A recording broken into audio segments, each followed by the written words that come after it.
item on the agenda here, we have an overview of what telematics are. We also have a definition of what the requirements are for telematics in federal fleet management.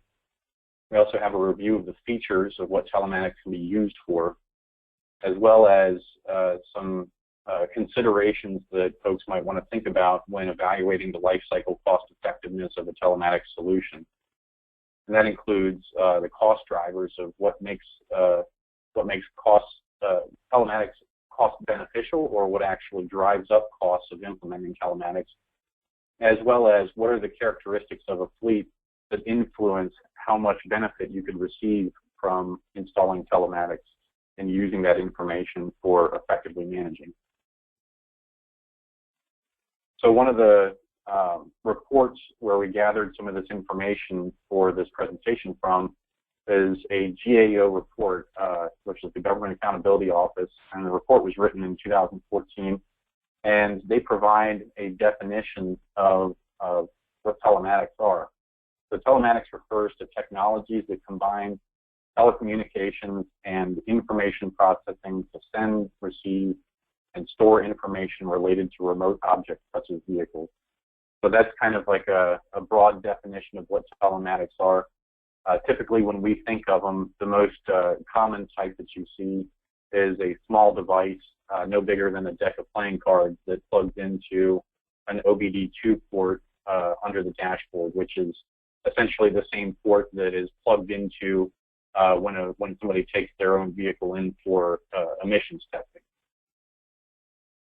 So the findings of that report say that the use of telematics can facilitate cost savings for some fleets by providing fleet managers with information that they can use to reduce fleet size, fuel use, misuse of vehicles, and unnecessary maintenance. And the key thing to observe from this definition is that there are cost savings for some fleets, and that's provided that they actually use the information. If you install telematics devices in the vehicles and you essentially turn them on without using that information to drive decision-making in those key areas, then essentially that's another cost center for your fleet that you may not be realizing the benefit of to its fullest potential. So there was an executive order written in March of 2015 that says that as part of this executive order, it covers a broad areas of planning for federal sustainability in the next decade. And one of the sections covers fleet management, and one of the items in that section references telematics. And the quote here is that the head of each agency shall, where it is life cycle cost effective, improve agency fleet and vehicle efficiency and management by collecting and utilizing as a fleet efficiency management tool as soon as practicable, but no later than 2 years after the date of this order, which is essentially coming up in 2 months here. Agency fleet operational data through deployment of vehicles at a vehicle asset level for all new passenger and light duty vehicle acquisitions, and for medium duty vehicles where appropriate. So there's a lot to unpack here. When you read it, one of the things that I would like to draw everybody's attention to is that the order references that the life cycle cost effectiveness needs to be one of the considerations in determining where it is appropriate to deploy telematics. A lot of times people key in on the last sentence of the requirement, which is to say all new passenger and light duty vehicle acquisitions and medium duty vehicles are where appropriate. So that leads people to think, okay, I need to install these things across the board in all my new vehicles. But oftentimes they aren't looking back up in the document to see that there is that element of life cycle cost effectiveness. So essentially, it is not my reading of it indicates that it is not an across the board requirement, irrespective of life cycle cost effectiveness. I think that needs to be taken into consideration when deciding where to put them. So the key features of telematics, there are a lot of things that can be done with this new type of information that that's being streamed from the vehicle back to some sort of dashboard. The first is that you can receive alerts by email or text message as a fleet manager or as a supervisor about when certain events occur. You can establish geofences or boundaries with rules. So essentially what happens here is that you say, okay, I have a geographic area that I'm responsible for and that these vehicles should be traveling in, and I want to know when a vehicle basically goes outside of that area.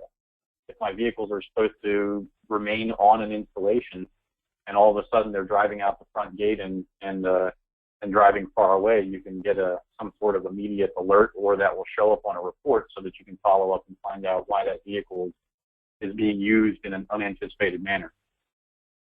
You can identify when vehicles are being used after hours, which could indicate unauthorized use.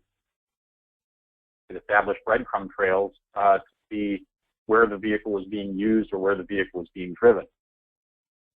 You can identify landmarks in the mapping system, which is pretty similar to geofencing, but essentially it's saying, I want to get an alert when a vehicle shows up at this location. So say you have a distribution center and you want to find out when vehicles arrive and leave from that location, you can do that and set up some sort of report that lets you know that information.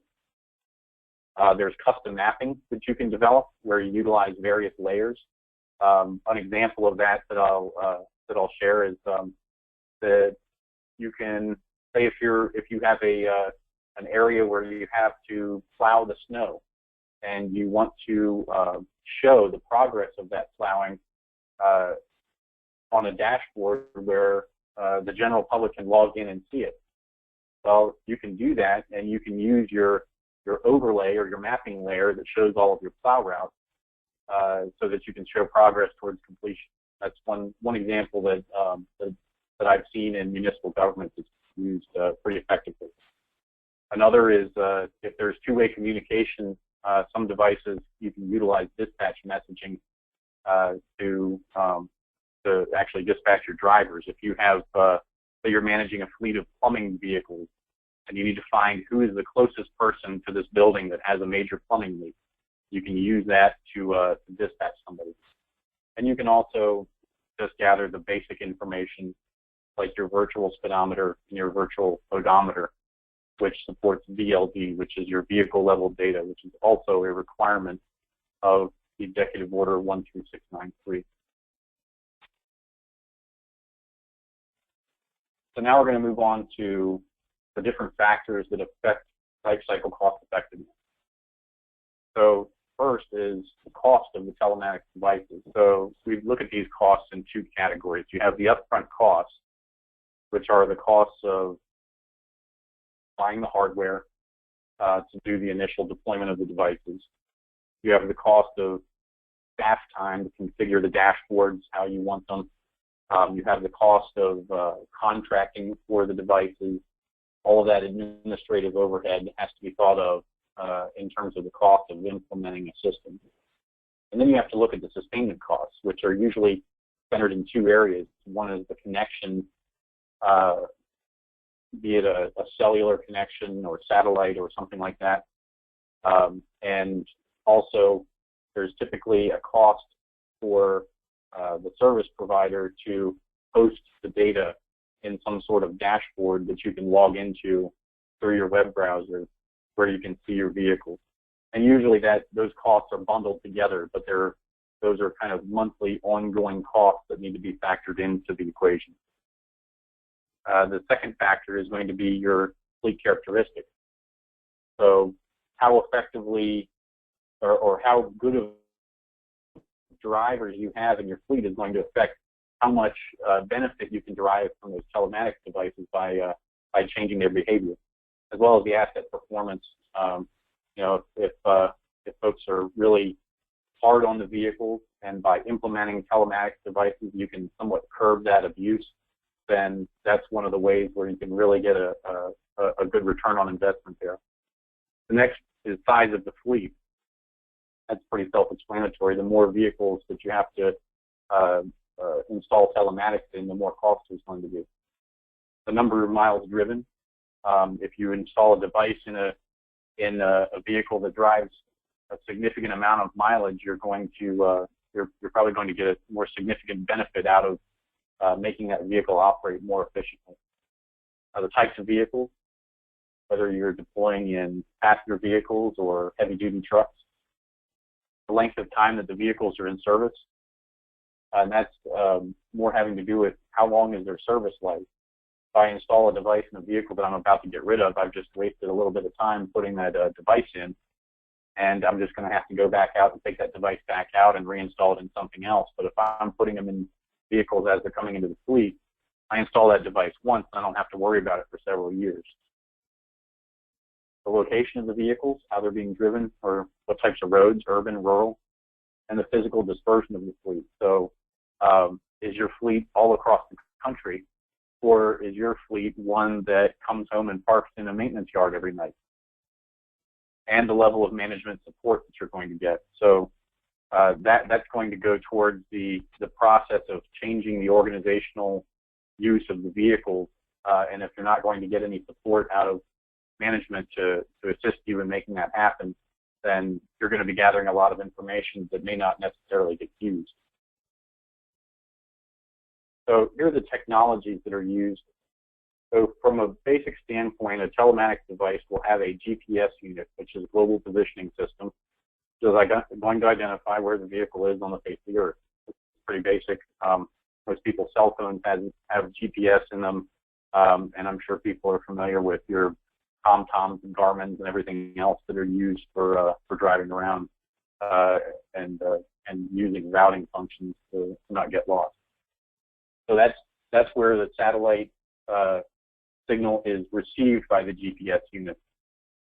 Then typically the most common telematics devices transmit data to a cellular tower.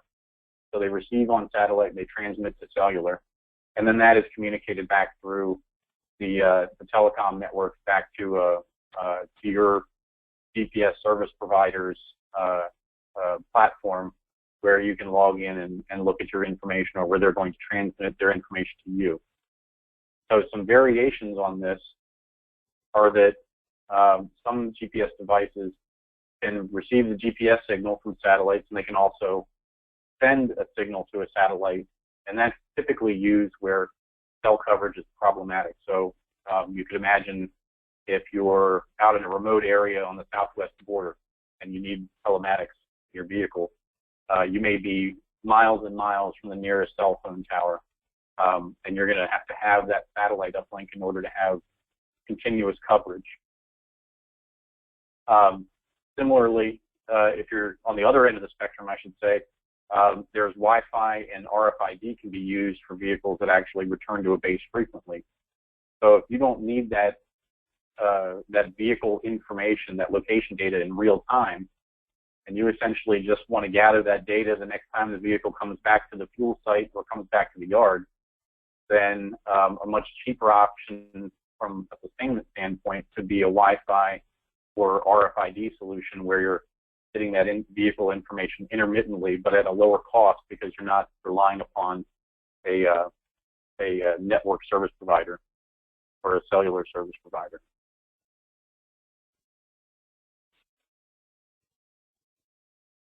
So getting deeper into the upfront costs, we have the administrative costs, and part of that process is determining what are the functional requirements for your telematics implementation.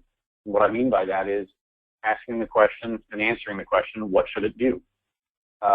Should it be used to gather odometer readings? Should it be used to gather real-time location data? Should it be used to gather information about diagnostic trouble codes on the vehicle? And then you have non-functional requirements. How should it do it? Should it transmit the data back in a cellular fashion? Should it transmit it back in a satellite fashion? And this includes security requirements. Does that information need to be encrypted? And how much of a signal presence do you want to have for that vehicle? Then the next area we'll cover is procurement costs, and that includes those vehicle and other networking hardware. And when I say networking hardware, if you're implementing telematics where you have a fuel site where you're going to gather that data, then you're actually going to have to install some hardware at that fuel site, essentially a router or some sort of device like that. It's going to receive that data from the vehicle and receive the download, and then push that data back to the platform where the telematics implementation is hosted. And you have vehicle installation costs. It's actually going out and getting up under the dashboard and installing the device. And then you have those IT infrastructure installation costs. If you don't have a network connection at your fuel site, you might have to actually run one. So there's going to be some costs associated with that. You also have the cost of integrating with your FMIS, and that is your Fleet Management Information System. So if you have, if you're hosting your own Fleet Management Information System, or you're utilizing an FMIS that is like FedFMS, you're going to have to figure out in what manner is that data from the telematics solution getting over into the fleet system, so that you have visibility on that data within your FMIS, so that at the end of the year you can go to your FMIS, you can run your reports for fast submissions. You want to make sure that you can fully utilize that data by getting it into your fleet system. And then you also have policy development and approval, and that includes managing all the stakeholders in the process and determining what it is that you're going to do with the information once you receive it. So one of the things that I'll say is that your biggest hurdles will probably be organizational hurdles, not technical.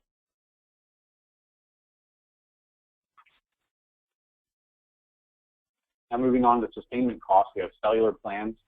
And these can be affected by the refresh rate, or how frequently the vehicle is sending data. Some vehicles can transmit every 2 minutes. Some people might want to have more visibility on the vehicle and have a refresh every 30 seconds. Other folks, it may not be as important, and they only refresh every couple minutes.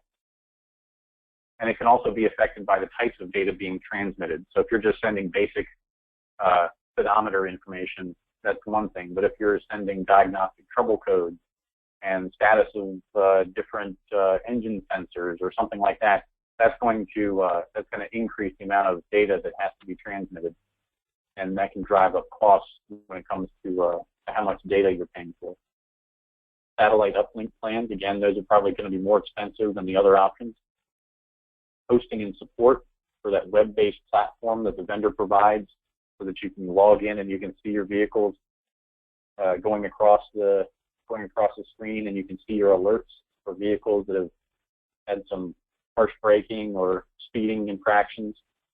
And then you have other administrative costs. Obviously, it's going to take time to manage the process, so you have to track installs and removals. You have to monitor reports, and you actually should be carrying an inventory of spare hardware for devices that are, if there are problems with a device, or that you need to have devices on hand so that you can install them in vehicles as they come into your organization. Now, here are the fleet characteristics that influence cost saving potential, and I would say that the fleet characteristics are probably not as commonly focused on during the implementation process. A lot of times when folks are implementing, they have a tendency to go out and look at the different vendors and the different devices that the vendors supply. So they're looking externally without really looking internally at their own fleet, so that they can figure out what part of the fleet is going to make the most sense for the telematics implementation.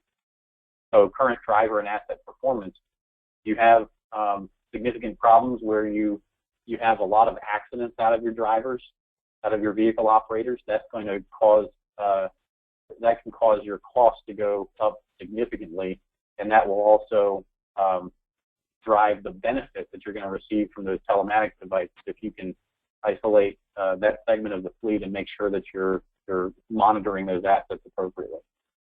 Size of the fleet, number of miles driven, types of vehicles, length of time vehicles are in service again, and location of vehicles, and physical dispersion. So if you have a fleet that's spread out all over the country, then some of those types of telematics aren't going to work for you, like the Wi-Fi solution. You're going to have to go with a cellular solution. Now, drilling into driver performance. So one of the things to look at, one of the most commonly touted benefits of telematics is in improving fuel economy. And one of the ways that you can kind of analyze your fleet to look for opportunities to improve fuel economy is to look for those poor fuel economy areas that could be indicators of idling, speeding, and in some cases even fuel theft. You can look at above average fuel economy, and that can be used to indicate vehicles that are being used for home to work. I will say that in some fleets, when you put a telematics device in, you might be completely surprised at how the vehicles are actually being used relative to what your expectations were. You can monitor for accidents and looking for repeat offenders. And this is an area where we're going to talk about a legal principle that is called respondeat superior. And that is essentially a legal doctrine that is most commonly used in tort, that it holds an employer or principal legally responsible for the wrongful acts of an employee or agent, if such acts occur within the scope of the employment or agency. So here's the thing. If you install telematics devices in your fleet and those folks go out on the road and they get in an accident, these two legal principles of respondeat superior and negligent entrustment really come into play. So first off, your fleet is going to be responsible for the acts of your employee. And when you start talking about negligent entrustment, that means that you've basically given that employee a vehicle to use, and that if you're not appropriately monitoring and ensuring that they're using the vehicle properly, then you may be found to have negligently entrusted them. So where that comes into play with telematics is that you're building this big warehouse of information that contains all of these flags and event reports and things like that that show where vehicles in your where vehicles in your organization are being used for speeding, for harsh braking, for harsh acceleration, and those types of things. And you could, this is where organizations can sometimes get themselves into trouble, is that if you now have this data and that employee who has demonstrated through the telematics system that they've been speeding continuously over a long period of time, if that person gets in an accident and causes there to be a court case against the organization, can the person who's been harmed in the accident then file some sort of Freedom of Information Act request for those records and find that that this employee should not have actually been entrusted with a vehicle? So those are things to consider when installing a telematics device. Is that you have all these record archiving requirements and everything else that may come back around to portray your organization in a potentially negative manner. And then red light and speed camera infractions. Living in Montgomery County, Maryland, we have speed cameras and red light cameras all over the place. And I don't know how common those are around the rest of the country, but if you're the registered owner of a vehicle, usually those infractions come back to the registered owner, and you would have some idea of the vehicles that are being flagged in those types of infractions. There might be an opportunity to install a telematics device in those vehicles to make sure that that they're being used more responsibly. Okay, asset performance. One thing to look for is cost per mile for your vehicles. You want to look for vehicles that are more life cycle cost effective to install a telematics device in. You want to look at which vehicles are the most expensive to own in your fleet. So high maintenance or repair costs, and that's relative to the amount of utilization that those vehicles are getting. So if you have older vehicles in your fleet or spare vehicles, they'll have lower utilization, lower mileage, and higher cost. And the telematics can help you validate for the need for those vehicles. So in that case, if you install a telematics device in the vehicle because some office tells you we just absolutely have to have this vehicle, you can say, okay, fine, well, we'll prove it. Put a device in the vehicle. 6 months later, they've only driven it 200 miles, and you say, okay, well, let's look at eliminating this vehicle and saving some real money here. Number of miles driven. You want to look for extremes in existing mileage data. So again, it will aid in determining whether low mileage vehicles can be eliminated. You can identify inefficient routing for high mileage vehicles if the employees are just taking the long way around to get from one work site to another. It can help you identify home to work vehicles in your fleet and actually quantify the costs of how much a home to work program is costing your organization. And that would be done by actually lining up your vehicle costs with your telematics information. Usually the telematics provider is not going to have cost data for your vehicles. You would have to basically marry those two data sets together in order to figure out how much home to work is costing you and how much actual on the clock driving is costing you. And then one thing I'll say is that vehicles traveling long distances are often out of sight, out of mind, and the drivers may be driving them as such. If they don't perceive that there's a lot of supervision, then telematics may be a good way of kind of getting a grasp on what that vehicle is being used for. More information on types of vehicles. High-cost vehicles in your fleet are going to be the heavy commercial type vehicles or vehicles that are getting utilized a lot. So a dump truck or a vocational truck may excessively idle at a job site. Law enforcement vehicles might idle excessively because that vehicle is kind of like the officer's workplace for the entire day. And off-road and construction equipment may idle a lot, and the telematics device will also help you identify intermittent demand for those assets. So there may be a backhoe at a location just because they need it every once in a while, but it may be more appropriate to borrow that backhoe from a centralized pool or to rent it whenever the need arises.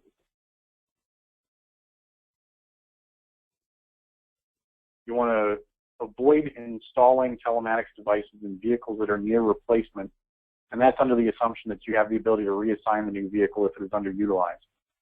If you buy that vehicle, you may just want to wait and put the telematics device in the new vehicle rather than going through the trouble of putting it in the old vehicle. Once you have that new vehicle, if it shows good utilization, you leave it where it is. If it's underutilized, then you look at it and scrutinize it for reassignment. But on the other hand, if it's some sort of vehicle that you can't reassign, you want to validate for the need for the vehicle before you spend money on the new one. You don't want to get stuck with an asset that you're not really using, and basically just repeat a mistake from the past.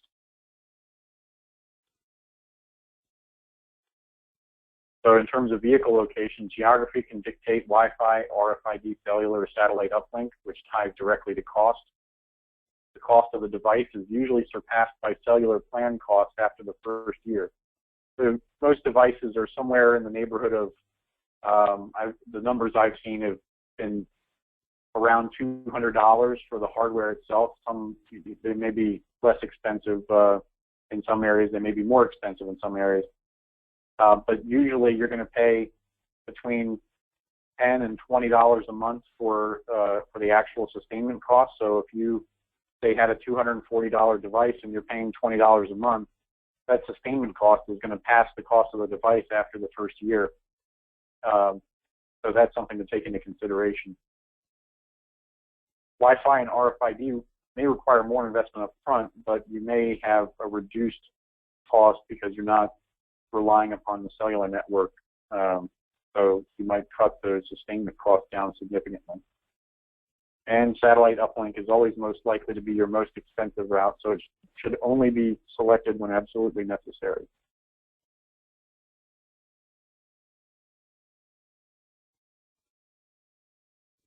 So physical dispersion of your fleet. Again, we're going to talk about data download equipment.